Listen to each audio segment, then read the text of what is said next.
Fid-dawl ta' dikjarazzjoni qiebsa min-naħa taċ-Chairman tal-Finbank John C. Grech, fejn sostna li ċerti affarijiet li ġraw dan l-aħħar f'Malta tabnu reputazzjoni ta' pajjiżna fis-settur finanzjarju, il-Ministru tal-Finanzi Edward Cicluna assolutament ma rridx jikkummenta.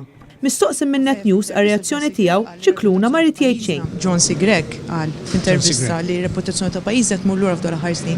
Ir-reazzjoni tiegħek għal dan? Xi reazzjoni? M'għandix l-ebda reazzjoni. Ma taħsibx reputazzjoni ta' pajjiżna fis-settur finanzjarju marret lura f'dol aħħar.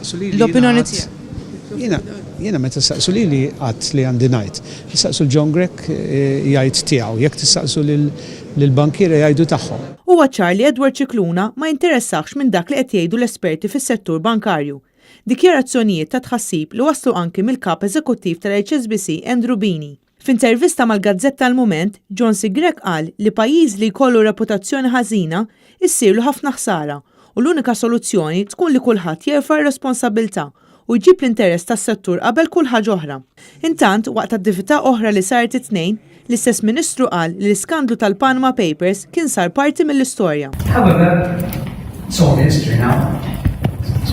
The FIU, the FSA, the courts, the whole rule of law were dragged in, and therefore, it's up to the historians to judge. Iżda ftit wara mat-Times il-Ministru qal li mhux vera li sen dawn il-kliem, meta fil-verità x'għandu recording illi jikxfu. Għalhekk morna nsaqsu lil Edward Cicluna jekk hux lest jiskuża ruħu li gideb. Titlob apoloġija? Hemm ir-recording. However, it's all history now. The FIU, the FSA, the courts, the whole rule of law were dragged in, and therefore, it's up to the historians to judge.